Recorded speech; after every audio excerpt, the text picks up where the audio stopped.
All right, y'all. Here we go. Here we go. My name is Johnny, and this is Johnny Live. We're live out here at our new studio, and R&J is the name. I want to say what's up to everybody out there. Hope y'all doing good. And yo, we just lapping back, kicking it. I got my new headsets on. We got a couple for the studio, so we can start recording and things like that. So real nice. But we're gonna get into a real deep topic, y'all, that I've been focused on here for a little while, and it's about Black depression. Actually, I was going to do an episode with a young lady just recently, but she decided to tap out at the last minute. So instead of pushing it back till um, the weekend or next Monday, we're actually going to do it today and just kind of talk about it because I think it's a passion of mine. I think it's a real important topic because a lot of us have been going through some type of depression even after um, the pandemic. And so now that we are out of the pandemic, it's like, now what? You know, some of those same things, same feeling of loneliness. After the pandemic, we're still living and experiencing. So that's what today's topic is going to be about. We're going to talk about depression and different ways that you can work your way out of depression. And how do you know that you're even depressed or going through some type of depression?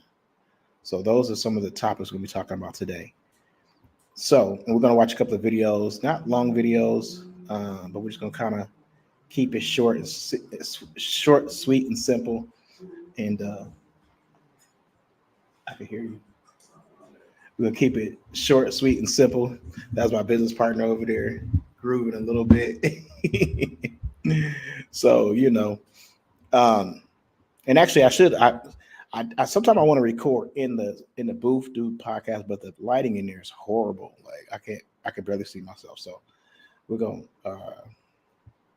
just continue to do them out here, and hopefully I get a backdrop, some neon lights back there, so it'll be dope. But yeah, we're working on some major things, so make sure that that sounds a lot better. So make sure that y'all tapping in with us and just hang with us. You know what I'm saying?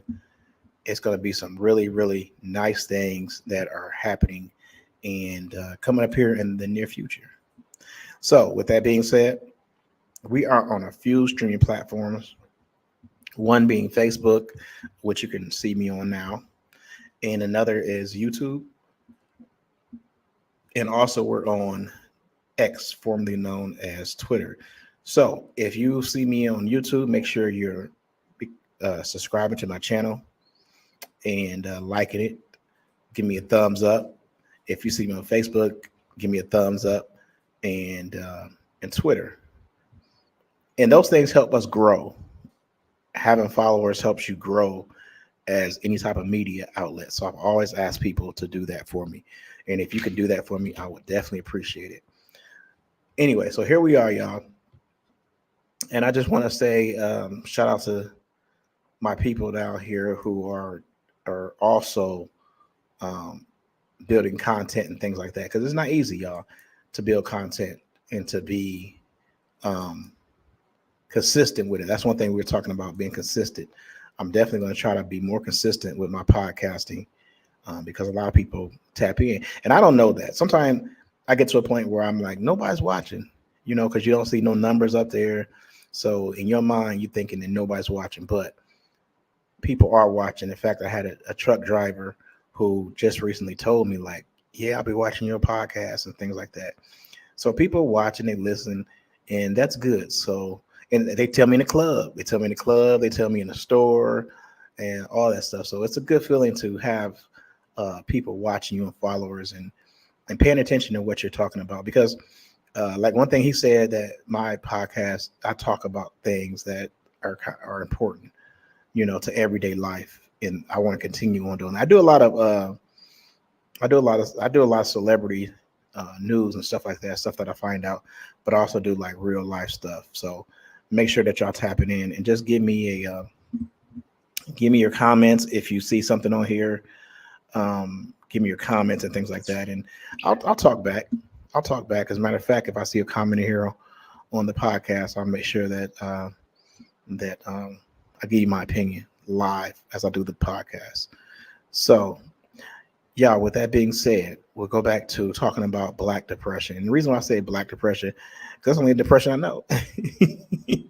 I don't know about no other depression. And I know sometimes, like me being divorced, when I was coming out of my divorce, I went through a phase of depression, and I mean, no lie. Sometimes I think sometimes I slip back into depression, and it could be just the fact of being by myself and lonely and things like that that will bring on, a type of depression and things like that. But you have to recognize when you're depressed, when you start feeling a sense of loneliness and you want to be by yourself, you don't want to be around anybody.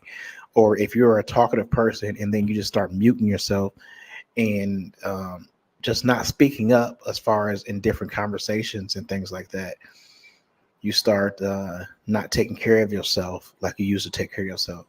That's why you always see me lined up. I can not be going nowhere in particular, but I always try to keep myself lined up, my hair combed and things like that. When I had hair, I mean my beard.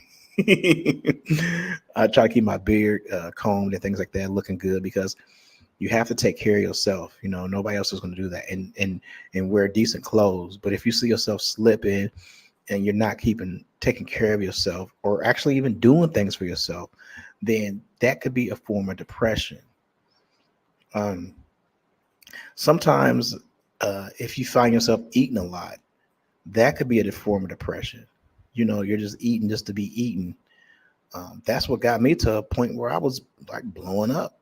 You know, I would just not even being hungry. I would just eat something because I felt like I had to have something to eat, and that was like, how like what they say, the Peanuts, Charlie Brown, and they had the guy in there. He always had his blanket next to him, and his blanket made him feel a sense of security, right? It's the same thing with like eating and things like that. Sometimes when people eat, it makes them feel like there's a sense of security, because they know they can always go get some food. They know they can always go and put something in their mouth, and it makes them feel good. That's why they have foods that there's particular foods that specifically called feel good foods. And the reason why is because eating these foods make you feel good. You may not feel good afterwards, but as you're eating those foods, then it makes you feel good, especially if it's hot and things like that. You like also a warm hug and things like that. So, you know, sometimes we do things to ourselves that are not good for us. And that's one real way that that you're being depressed. If you're eating for no reason, I mean, what's the outcome going to be? You're eventually going to hurt yourself. You know what I'm saying? You're going to get out of shape and things like that, or even your your health. So those are things that signs that you can see that, hey, maybe I am going through depression. Maybe I need to talk to somebody. Maybe I need to pray about it. Another thing would be drinking. If you're a drinker and then you just automatically become a heavy drinker, you're drinking every day. You get up in the morning, you start drinking. You know, those can be signs of depression. Or smoking. Whether it's weed, marijuana, or it's cigarettes. You just chain smoking when you're normally not a chain smoker. If you smoking Newports, chain smoking Newports, yeah, you kind of depressed. I mean, ain't no other way to look at it, because you are really doing something bad. You're hurting yourself. Not necessarily weed, unless you're just smoking all the time. But if you're smoking Newports back to back, that is the first sign of depression. Now, with weed, I know like a lot of females who are trying to get the strongest weed out there. And I even seen like nowadays they have this weed that's got white powder on it or something like that. They call it white donuts or something like that. Like that look like crack. you know. Um, so people are trying to get higher and higher and higher. And it's it's fun to a point, but then you have to realize that you are really trying to mask something. What are you trying to get away from? What reality are you trying to escape? And those are things that you have to really think about, because we are supposed to be able to face our reality. So if you're to a point where you're trying to smoke until you can't smoke no more, then you are trying to run from reality. And that's something that you really have to take a look at and say, well, wait a minute, maybe I'm not well all the way 100%. So think about that. Or you're not eating. You're not eating like you're supposed to. You're losing weight because you're not eating like you're supposed to. You're going through depression. I remember one time when on my weight loss journey, I had another guy who he was trying to compete against me. He was like, "Yeah, I'm losing all this weight. See, I'm losing all this weight more than you." And somebody in his family had just passed. You know what I'm saying? And well, it was causing him not to eat. And people are like, "Yeah, look at him. He doing good." And it's like, in my mind, I'm thinking, y'all need to be trying to see if he's okay. Like, cause first of all, this is not no race. It's a marathon. It's not no race to see who can lose the most amount of weight. Because honestly, if you don't lose weight the right way, you're just gonna gain it right back. And starving yourself to lose weight is one of the main ways that people just gain it right back. Because your body gonna store sugar because you're not eating. As soon as you start eating sugar, as soon as you start eating anything that's got fat in it, your body's gonna start collecting that fat again, like 3-4 times. So you're gonna gain the weight back. So that's not a good idea anyway to starve yourself. But starving yourself, he was dropping a few pounds and things like that, and people are like, "Yeah, awesome for you, awesome for you." And I'm sitting there thinking, like, y'all need to be seeing if he's okay. That should be the main thing. Numero uno, number one. Let's see if he's okay, and let's go from there. So people around you could bring you down and bring you in depression, especially if you feel like you're supposed to be where they're at in life. I think Facebook is one of the biggest things that people don't even know, because every day you are seeing somebody do something that maybe that you wanted to do. Somebody started a business, somebody dropped a mix CD, somebody they selling food, and you're sitting like, man, I should be doing that. So Facebook, it psychologically in your mind, you're measuring yourself by somebody else's accomplishments. You don't even know it, but you're measuring yourself by somebody else's accomplishments. And that can bring in a depression as well.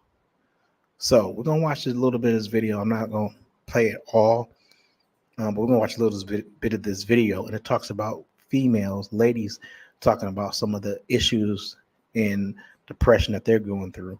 And like I said, I'm not going to watch all of it, but we'll just take a look at it a little bit because I got it set up here for you.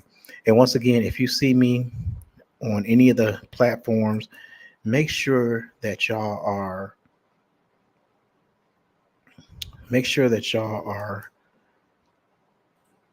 sharing it, liking it, and that way I can grow my podcast. That's what it's all about, y'all. Let's see, take a look here and see how I'm gonna bring it up. Let's see. Give me 1 second. This microphone really sounds good.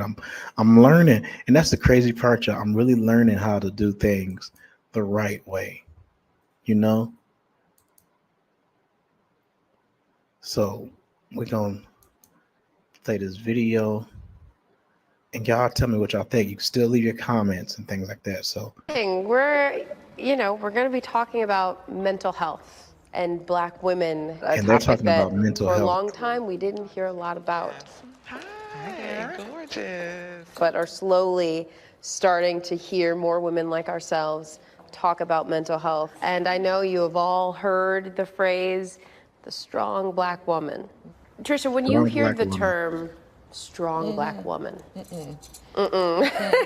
your reaction. And just real quick, like, I always say that. Like if I see a black woman and I see her doing her thing, I'd be like, man, I might even tell her like you a strong black woman.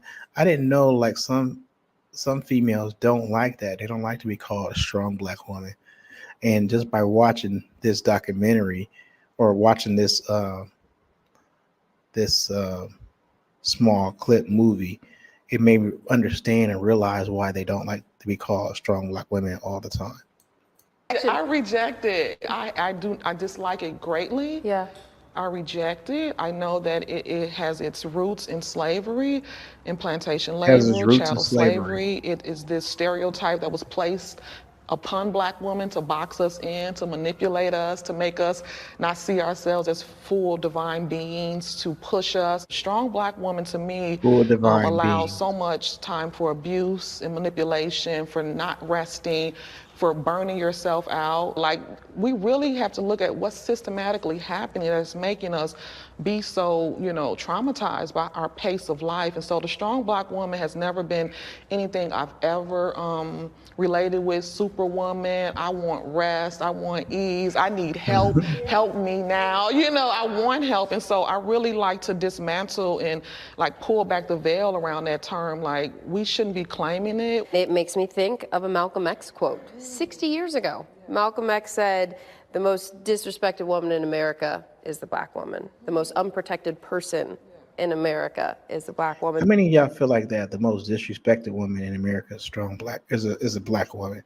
See, I went back to that strong black woman again. But how many of y'all feel like that the most disrespected person in the world is a black woman? I've always been told that black women are like the second most respected beings on earth, like it's white men, then black women, then white women, and then last black men. But I'm also learning that black women don't feel like that. They feel like they're the most disrespected behind black men. And so that's very eye-opening. 6 decades later, there are many people who would say not much has changed. And so when you think about the strong black woman trope and the impacts of that, and how do you feel about that? I 100% believe that we need to remove the idea that every black woman must be a strong black woman. The problem is that I don't think we've yet decided what black women can be in this space that's left behind from that space. And the idea is, be yourself. Who is allowed to be themselves in this world, especially black women? And I have to also highlight the fact that as a black trans woman, a girl denied of my girlhood in Birmingham, Alabama, and growing up, and the model of womanhood that I tried to emulate and follow was the strong black woman. And now I'm suddenly in this new space. Do we have space for soft black women? For emotional black women? For black women who aren't really good at their jobs, but are great as people and human beings? Are we prepared to make space, and not just make space for, but honor the humanity of black women who don't really have much to contribute as far as a product, yet have so much to contribute as far as people? Dr. Williams. That's one thing that puzzles me, because I've never, I'm not trying to get myself in trouble by saying this, but a trans woman, I don't know if I necessarily look at her as a woman. I mean, I have a hard time. I struggle with that, I don't know if I would respect a trans woman as if she was a woman, but I guess that they want to be considered as a woman regardless. So that's something that I don't know. I never took the time to think about, but just seeing a trans woman talk about how she is dealing with being, it boggles my mind sometimes, but obviously they have their struggles as well. How often are these topics brought up in your office? These conversations, James, do you see a trans woman as a woman? No. Let's see. No. That was very quick. I've never. Funny.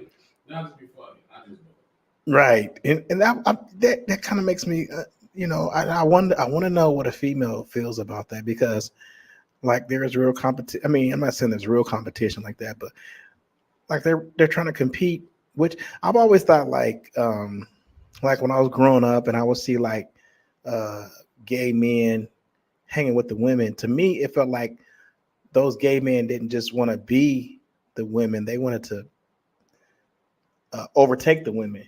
They wanted their place, so to speak. But I mean, that's just me. Okay, so let's just go on. I'd like to say are common, but they're not. I was speaking at an engagement a few weeks ago, and a woman, you know, people come up and they ask you questions later. And she said, I think what you said was amazing, but can I ask you something? Who takes good care of you? And I said, you can't ask me that. She said, yes, I'm asking you. And I said, I can't say. You know, when we're talking about just taking that deep exhale, that's something that is not common. It's something that is like, okay, I'll find a special day. When I talk about resting in the way I'm framing this work, it cannot happen by ourselves. No. Community care is right up there. We scream self-care, self-care, self-care. And it's like literally all you hear in the media is self-care, self-care, self-care. And I really want us to begin to shift towards thinking about community care. Those systems do not exist right now. Like, why are we like this? Why aren't we caring for each other, you know? Well, because we're afraid of each other. If we're not self-hating, then we're hating on you. Do you think it's the idea of hurt people hurt people? I think it comes from a few sources. I think self-hatred, absolutely. Jealousy, absolutely. My grandmother used to talk about crabs in the barrel. Yeah, we've heard that. We go up and you keep pulling us down. Yeah. I think they may also think there's not enough room for all of us. The scarcity. Because most of the time, you end up in a place, whether it's a workplace or whatever, you look around, if there's someone else, well, there's only room for one of us. Exactly, so not enough room for us. Each one of us, we don't know what our breaking point is. We look like we're all okay. My naivete is that I just inherently believe that if I look at you, if I look at you, and you look like me, it don't matter if there are slight differences or whatever. If you black like we black, if we black, we good. Even if you can't see yourself in me the way I see myself in you, I will grant you that humanity. And I will still work for you. I will still fight for you. You know, we haven't even gotten to thriving yet. No. How do we thrive? Doctor, how do you I just talk right now I people think into black women are thriving. Right. Come on. Come on. I mean, just the black women that I see around me, I think black women are striving and My doing well. grandmother, she didn't think about her life. Neither did my mom. Yeah. And so this is really a new concept It is. for us, even in this time in our lives. So when we talk about trying to thrive, I think the underlying basis for all of this is that we inherently like who we are. That's good. And we will fight for who we are. That's how you thrive. Being proud of who I am and whose I am. And also letting myself fall. Yeah. Letting myself go, you know, in the past 2 years, deeper and darker than I've ever let myself go. That has been the key to it for me. Of just saying, okay, well, girl, I'm trying. Like, I'm trying. And no one can say that I'm not.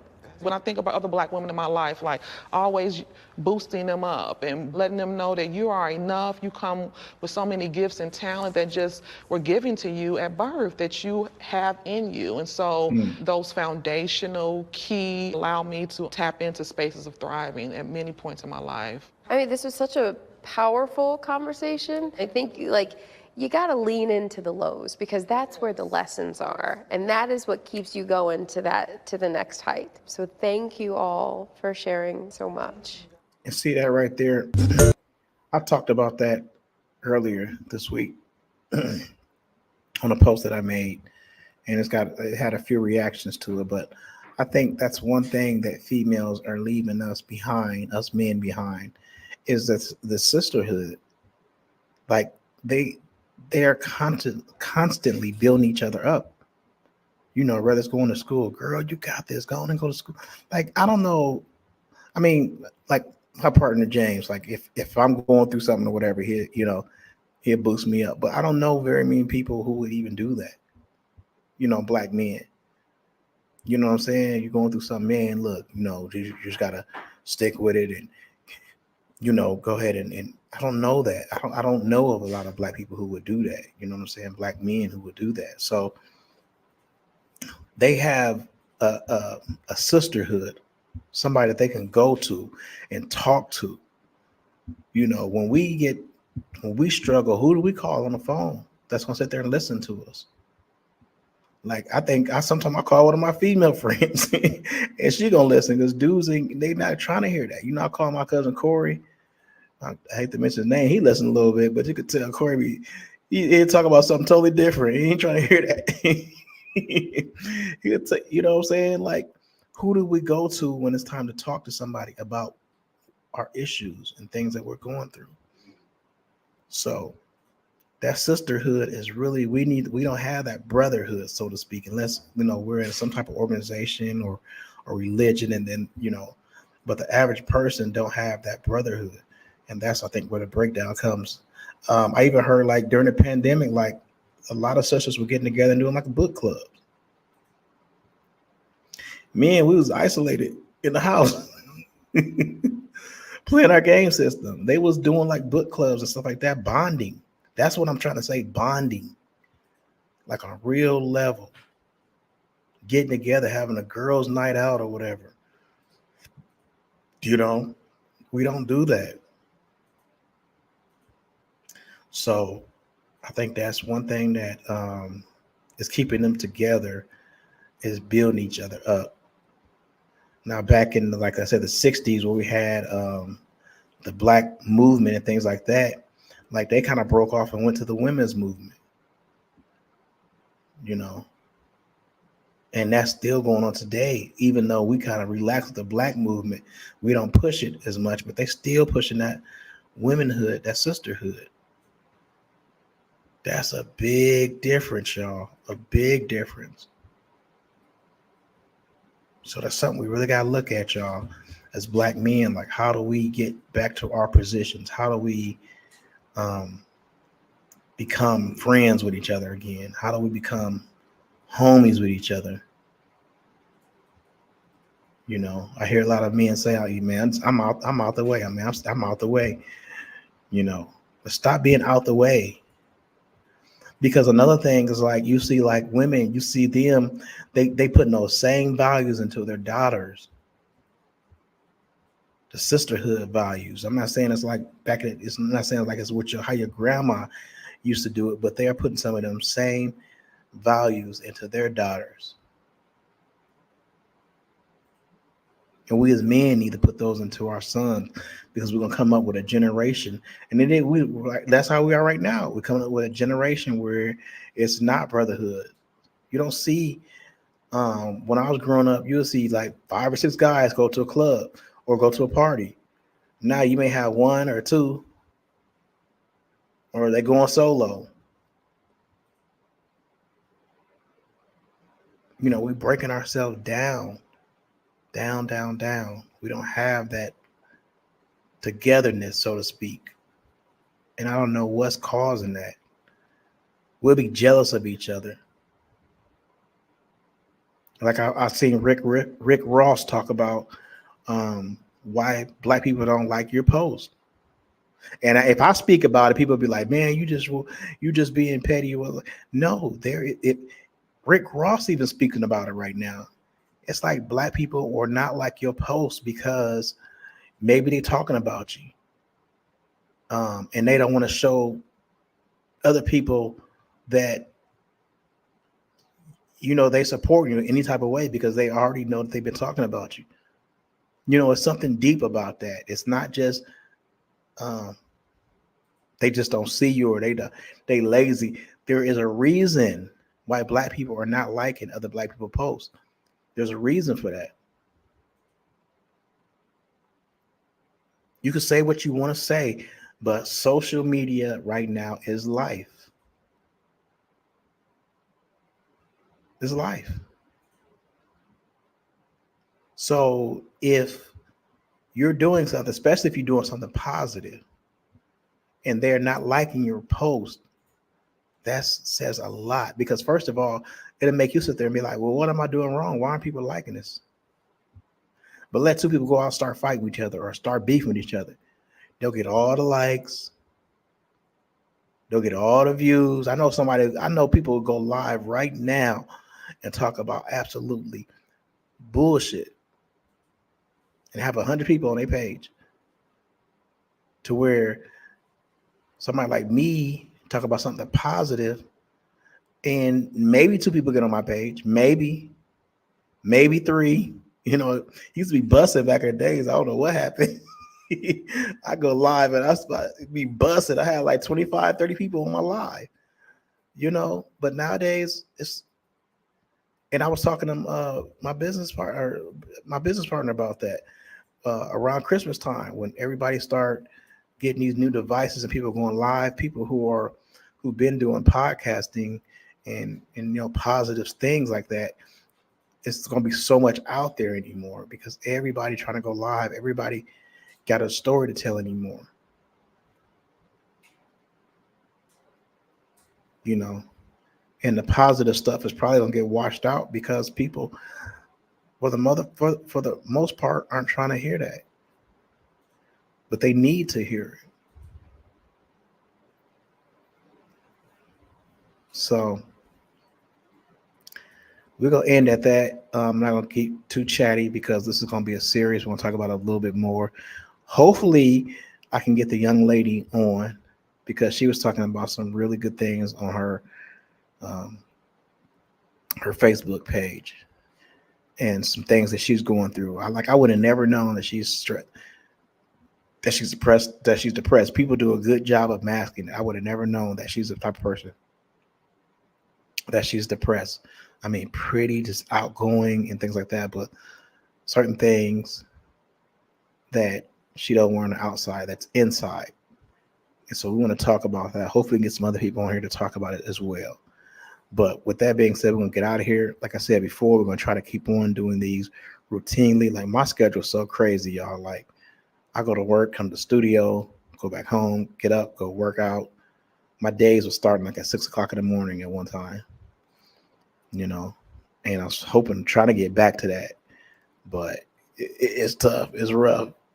But anyway, we're going to leave y'all with that. I want y'all to make sure that you tap in. Let me know what you're thinking. Y'all, these headphones sound so good, and this mic sounds so good. OMG, I hope it sounds good to y'all. So with that being said, we just growing. We're growing, we're getting bigger, and we're doing better things. Most of my views today came from Twitter, X. So we're going to focus on Twitter, X, and things like that. And wherever we're getting the most response, that's what we're going to focus on. So with that being said, I want to thank y'all for tapping in. My name is Johnny, and this is Johnny Live. Thank y'all for watching.